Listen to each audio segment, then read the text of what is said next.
Bismillahirrahmanirrahim. Assalamualaikum warahmatullahi wabarakatuh. Di video kali ini, admin kembali berbagi informasi seputar rekrutmen guru menjadi aparatur sipil negara.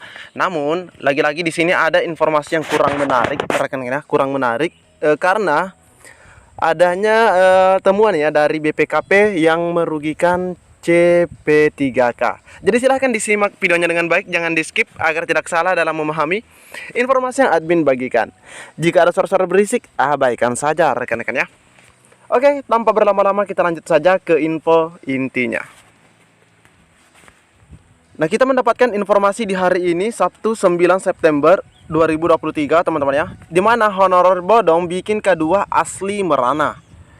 K2 asli merana. Sekarang korbannya CP3K atau calon pegawai pemerintah dengan perjanjian kerja. Nah, mungkin teman-teman bertanya apa maksud daripada korban bagi CP3K ini. Oke, kita simak bersama-sama teman-teman ya. Kasus honorer bodong sudah pasti menghambat upaya pemerintah menuntaskan masalah 2,3 juta non-ASN menjadi ASN jenis P3K atau pegawai pemerintah dengan perjanjian kerja. Audit data honorer dilakukan Badan Pengawasan Keuangan dan Pembangunan atau BPKP sebelum pemerintah melakukan pengangkatan non-ASN jadi P3K secara besar-besaran. Proses pemeriksaan oleh BPKP masih terus berlangsung, belum selesai. Jadi teman-teman ya, proses verifikasi atau verval data 2,3 juta honorer ya yang sudah masuk dalam pendataan, ingat itu masih terus dilakukan atau masih terus diverval. Anggota Komisi 2 DPR RI Mardani Alisera mengaku mendapat bocoran hasil audit sementara. Jadi hasil audit sementara terdapat data honorer yang dilakukan BPKP atau Badan Pengawasan Keuangan dan Pembangunan teman-teman ya. Mardani menyebut sudah ada temuan sebanyak 1 juta honorer ternyata titipan alias honorer bodong. Jadi Pak Mardani mendapatkan bocoran bahwa ada 1 juta teman-teman ya. Jadi kalau misalnya sudah ada 1 juta untuk saat ini, berarti dari 2,3 juta tersisa 1,3 juta teman-teman ya yang akan terus dicek datanya. Angka 1 juta tentu bukanlah sedikit dan berpotensi masih bertambah. Nah, bahkan dari 1 juta tersebut di sini diinformasikan bahwa berpotensi ya masih bertambah lantaran proses penyisiran data honorer masih berjalan. Apabila 2,3 juta tenaga honor tersebut langsung diangkat tanpa dilakukan verval data ulang, nah ini, maka itu akan merugikan negara dan tidak adil. Nah, ini sudah pasti sudah merugikan negara dan tidak adil bagi tenaga honorer yang sudah benar-benar mengabdi. Ya, seperti teman-teman yang lagi menonton video ini. Ini akan merugikan teman-teman yang lagi menonton video ini pastinya. Kenapa? Karena mereka ini sebenarnya sudah tidak aktif ya istilahnya. Sudah tidak aktif. Dan ini disampaikan oleh Bapak Mardani Alisera dalam keterangannya beberapa hari yang lalu. Ya, keberadaan honorer bodong jelas merugikan keuangan negara jika mereka ikut lolos dalam pengangkatan massal non-ASN menjadi P3K. Pemerintah ingin menghemat sehingga muncul konsep part-time atau P3K part-time. Jadi, konsep part-time ini muncul katanya untuk menghemat dengan gaji yang tidak sama pastinya dengan P3K full-time. Tetapi, dana yang cekak malah tidak tepat sasaran. Nah, karena kenapa? Karena bisa saja yang lolos itu adalah mereka yang tidak aktif, teman-teman ya. Jadi ini yang dikatakan oleh Bapak Mardani katanya tidak tepat sasaran. Konsep P3K part-time mungkin tidak perlu ada jika jadi konsep part-time mungkin tidak perlu ada jika sejak awal diketahui berapa sebenarnya jumlah honorer asli dan mereka bisa diangkat menjadi full-time. Nah, kalau admin sih apa yang disampaikan oleh Bapak Mardani Alisera di sini, admin setuju teman-teman ya. Seandainya dari awal sudah jelas ya verifikasi dan validasi data ini, mungkin konsep daripada P3K part-time ya tidak perlu. Pokoknya honorer yang ikut dalam seleksi ASN P3K misalnya ya langsung full-time saja. Teman-teman ya, langsung full-time saja tanpa pemerintah pusing memikirkan soal beban keuangan negara. Nah, karena saking banyaknya sehingga banyaknya honorer yang masuk dalam pendataan BKN sehingga muncul istilah part time tersebut. Nah, selanjutnya posisi terakhir pada 2018, sisa honorer hanya 400.000. Itu pada tahun 2018 teman-teman ya. Itu ada 400.000. Setelah kita data bukannya tinggal 200.000, tetapi bengkak jadi 2,4 atau 2,3 juta. Ini disampaikan oleh Bapak Aswar Anas di Kompleks Istana Kepresidenan pada 12 Juni 2023 yang lalu. Jadi sebenarnya yang Bapak Anas tahu ini ya, Aswar Anas tahu, ini sebenarnya sisa dari 2018 adalah 400.000. Dan setelah dilakukan seleksi paling tidak sekarang per 2023 paling tidak ada 200.000 tersisa. Paling tidak ada 200.000. Itu sepengetahuan beliau seharusnya. Namun faktanya setelah dilakukan pendataan malah luar biasa teman-teman ya. Aswar Anas menyebut 2,4 juta barangkali atau 2,3 ya, pembulatan dari jumlah total tenaga honorer di Indonesia yang mencapai ini ternyata dibulatkan ya. Dari 2,3 juta 2.355.092 ya dibulatkan menjadi 2,4.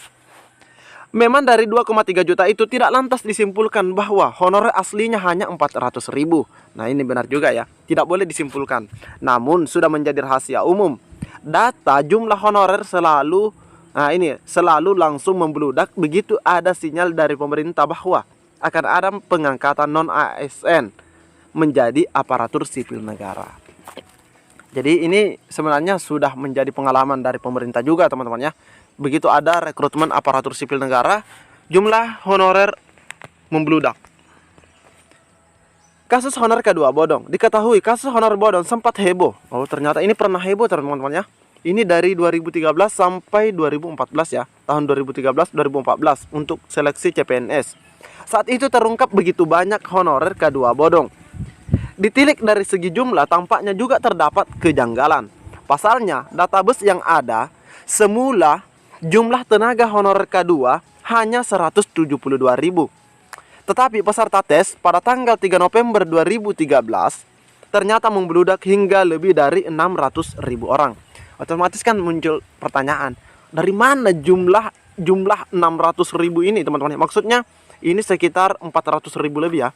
Dari mana? Padahal yang pemerintah tahu pada saat itu ya, ini ada 172.000.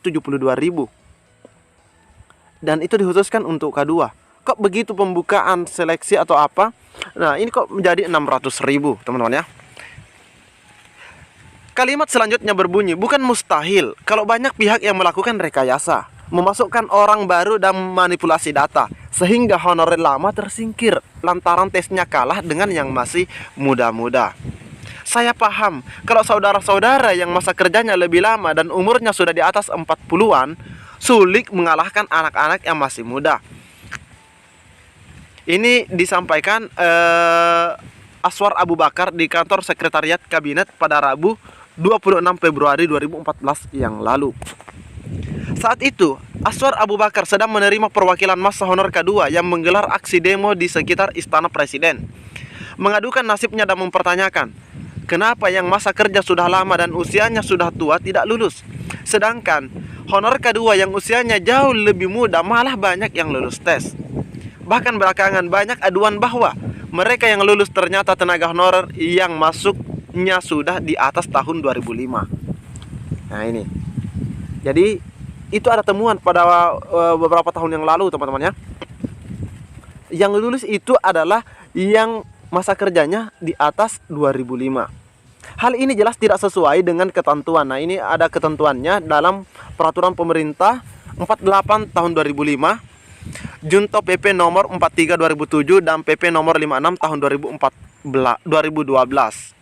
Jangan sampai yang tidak berhak malah mendapat NIP, sementara yang berhak justru tersingkir. Kalau ditelusuri lebih lanjut, persoalan ini sebenarnya ada di daerah, sebab merekalah yang mengusulkan nama-nama peserta tes honor K2. Setiap usulan peserta itu ditandatangani oleh bupati, wali kota atau gubernur selaku PPK. Demikian dikutip dari keterangan Humas Kemenpan RB tertanggal 26 Februari 2014 yang lalu. Jadi ini kembali diceritakan teman-teman ya. Jadi teman-teman supaya tidak kaget bahwa kejadian seperti ini sebenarnya pernah terjadi pada tahun 2013-2014 yang lalu. Apakah kalau kesalahan ini terjadi di daerah, maka pemerintah pusat juga harus menanggung kesalahan ini? Janganlah kami dijadikan keranjang sampah, tempat untuk melempar kesalahan yang dilakukan pihak lain. Namun, dia tidak lari dari tanggung jawab. Hal ini harus diselesaikan bersama-sama, sesuai dengan ketentuan yang berlaku pastinya. Aswar Abu Bakar meminta para kepala daerah untuk mengusut atau melakukan investigasi guna mencari honorer K2 yang bodong. Tetapi jangan beralasan bahwa usulan ditandatangani oleh bupati atau wali kota sebelumnya. Nah, ini juga sekarang harusnya seperti itu. Jangan honorer ini ada sebelum saya, seperti itu. Ini dari pemerintah sebelumnya. Senin 4 Mei 2015, perwakilan K2 beraudiensi dan menyampaikan masukan kepada Menpan RB kala itu yang dijabat Yudi Krisnandi. Mereka meminta agar pemerintah menindaklanjuti kasus honorer K2 bodong karena dianggap telah menghambat peluang mereka untuk diangkat menjadi CPNS. Kasus honorer bodong kini mencuat lagi. Salah siapa? Ulah siapa? Sungguh kasihan honorer asli. Maksudnya di sini yang betul-betul aktif ya, yang sudah lama mengabdi, yang ingin segera diangkat menjadi aparatur sipil negara. Jadi terkait adanya honorer ini, apa yang disampaikan oleh pemerintah memang jika dilihat ya, berdasarkan juga temuan-temuan di tahun sebelumnya, ini memang merugikan rekan-rekan atau honorer yang betul-betul aktif dalam mengabdi, teman-teman ya. Tapi semoga secepatnya selesai dan rekan-rekan atau honorer yang betul-betul aktif dalam menjalankan tugasnya sebagai honorer semoga bisa diangkat menjadi aparatur sipil negara di tahun 2023 ini. Mungkin cukup sampai di sini informasi yang dapat admin bagikan. Lebih dan kurangnya admin mohon maaf. Assalamualaikum warahmatullahi wabarakatuh.